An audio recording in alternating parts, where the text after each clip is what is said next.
Hello everyone. Here it is, the means of production math for generic corn chips. The commies must be salivating right now to dig right into this one. And there's a reason I chose this, if you're wondering. So, this is your price per bag. This is at Aldi's. They're extremely affordable. It's an amazing grocery store. A champion of what is possible if you really focus on the cost for the consumer and efficiency of your store. You know, everything's nice, bare bones, beautiful. So anyway, moving on. You have your weight of the corn chips. Corn wholesale price, got this off the internet. Estimated shipping, because, you know, shipping a ton of stuff is kind of expensive. Corn cost per bag. This is your energy cost of processing one bag for the factory. Your cost per kilowatt hour. I know they use natural gas for the fryers, but I just kind of combined the two. Energy costs per bag. This is your cheese, salt, frying oil cost. The actual bag itself, about 5 cents of plastic.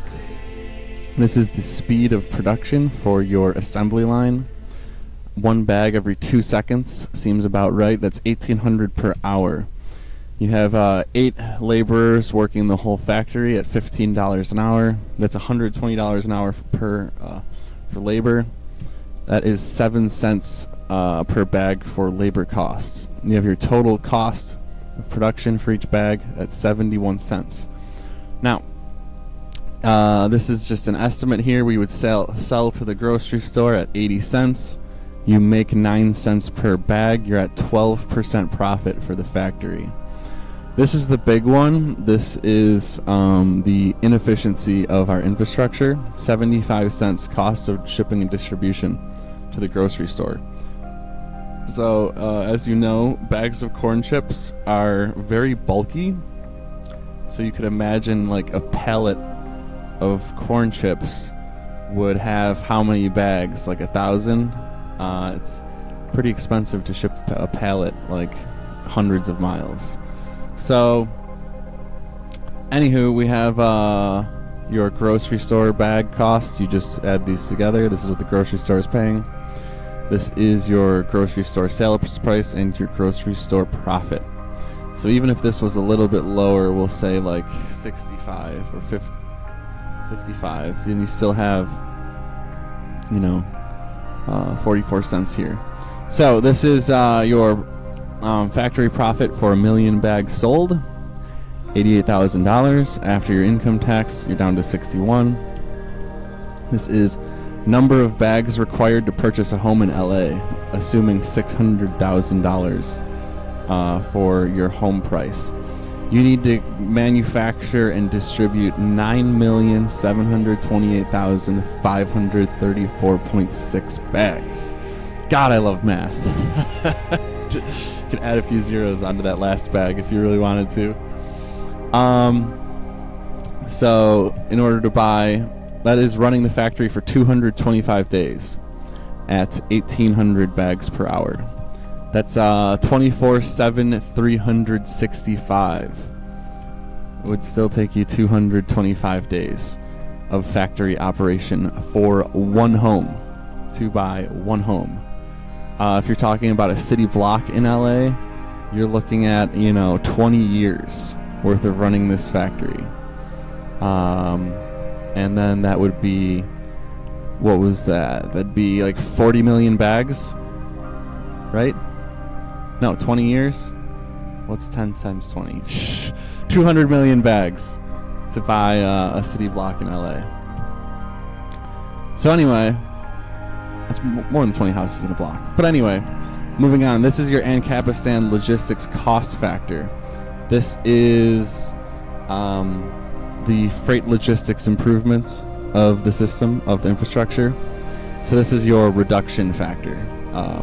It's a 60% reduction, 0.4. Goes from 55 cents to 22 cents. You have your new price per chip bag of $1.46, which is an 18% overall reduction in your corn chip prices.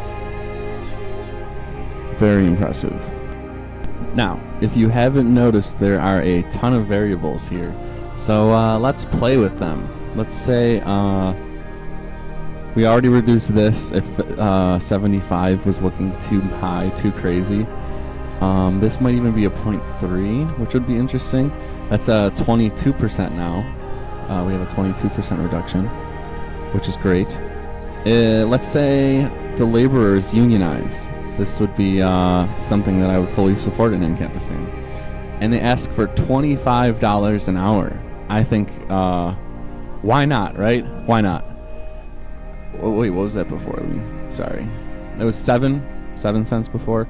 Let's add another, there we go. Okay. So 0.67 to 111. You have your profit goes from 12 to 5.8. Right? So that's a pretty big hit with your profit. But if they really wanted to, they could just kind of pop this up 5 cents, and they're exactly where they were at. Just adding 5 cents to the per bag price. So see, this is why unions are important. You could get that extra $10 an hour, honestly. It just adds 5 cents to the bag price, which is like, not going to kill the consumer, and it's not going to kill the grocery store. So like, yeah, if you went to $1.99, that's an extra 20 cents. That gives you a huge amount of room for grocery store profit and your chip factory profit and your distribution, if your distribution's a problem. So if this was back up to here, keep in mind, this is not profit for the grocery store. This is revenue.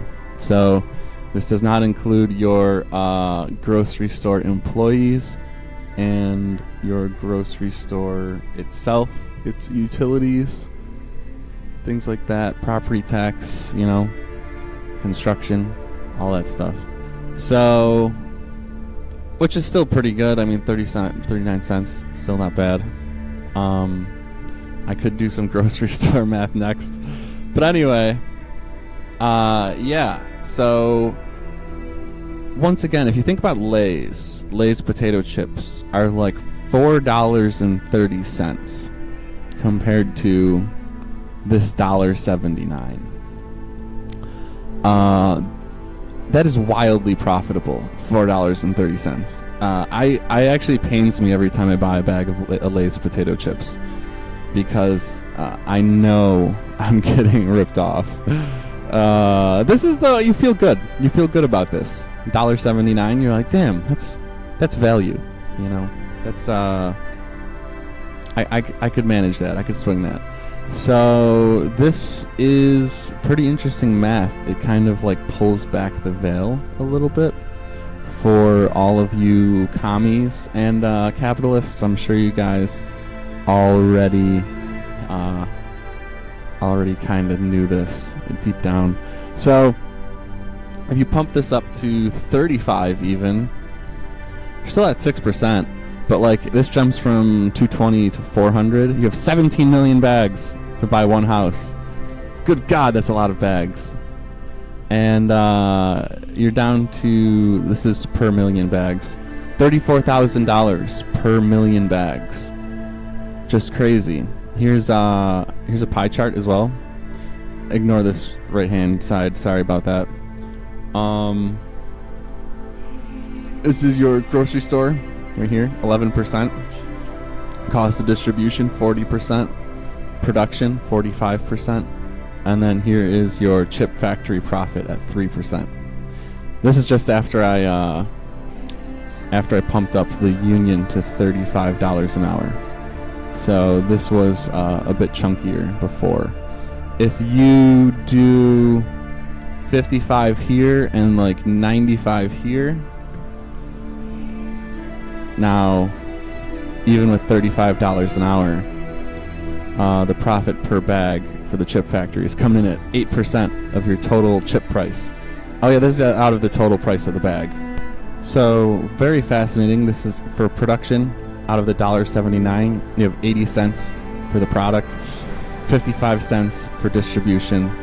This is your grocery store, and this is your factory profit. So really gives you an idea of what's going on here. What would also be quite complicated to calculate, but I could kind of estimate right now, is the tax. So pretty much everyone's paying income tax, and pretty much everyone's paying like 20 to 25% income tax, and then everyone's paying property tax. You have to factor in everyone paying property tax in this whole scenario, and sales tax and all of this other stuff. So you can pretty much just add tax onto this pie chart, and it would probably be like 30 to 50%. But it is always a tiny component in all of these other components. And even worse still, it's a tiny component within all of the truck drivers, and within all of the people who do maintenance on trucks, and within the gas industry, and within all of these other places. It's not just the profit for the chip factory and the grocery store. So in Ancapistan, without property tax and without income tax, with that, since those components are gone, you could see all of these numbers deflate even further. They would just deflate even further over time, with the market kind of tightening up and getting more efficient due to those lower costs. So this is with the improved logistics. You're looking at like a just the logistics, 22% decrease. Then you could be looking at another 30% decrease due to the lower tax burden, for nearly a 50% decrease in your food costs.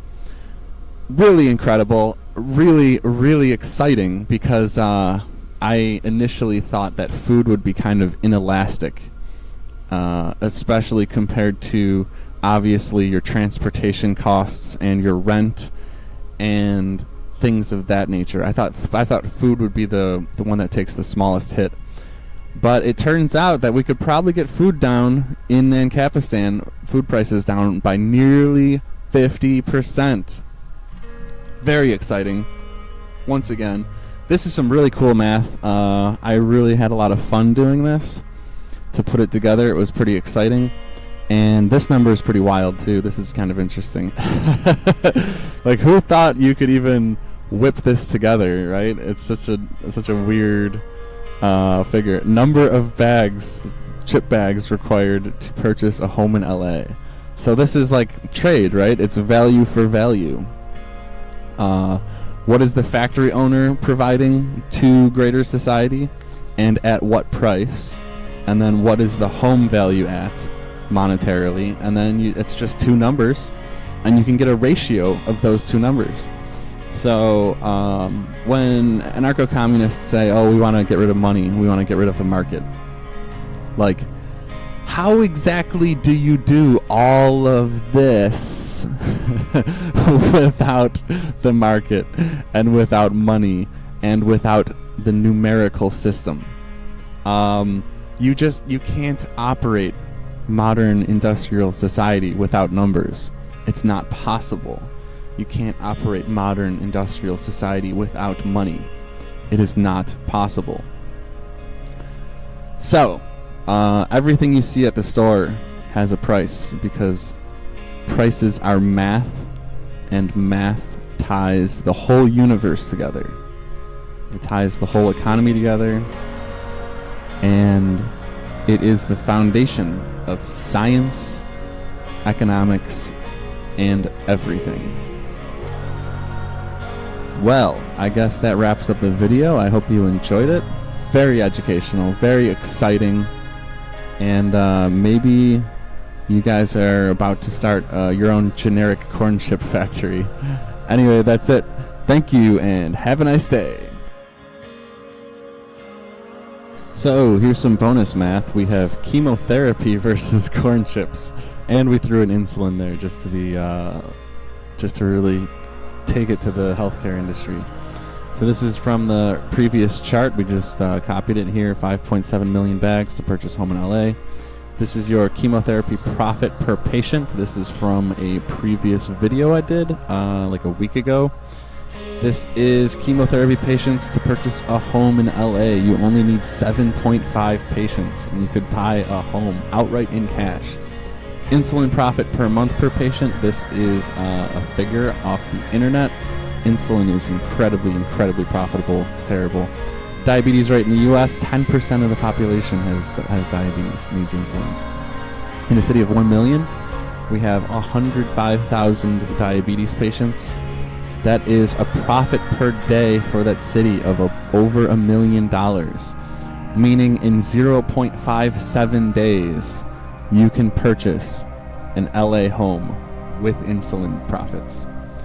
That's 2 homes per day, only supplying one city. Then this is from the previous chart. We just grabbed it from the previous chart. 133 days for the chip factory. That means insulin is X times more profitable than chips. 232 times more profitable. Damn. Days if supplying all of Los Angeles with insulin. So Los Angeles is 4 times larger. At least it might be just the city limits. I think the greater Los Angeles is much larger.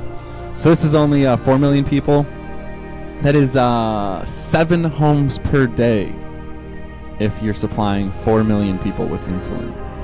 Good God, it's just insanely profitable. And then your bag of chips to profit to 1 month insulin profit ratio. 2010, great year. It's actually the year I got woke. So, yeah, this is a huge ratio, out of control. And the reason this is possible is the price.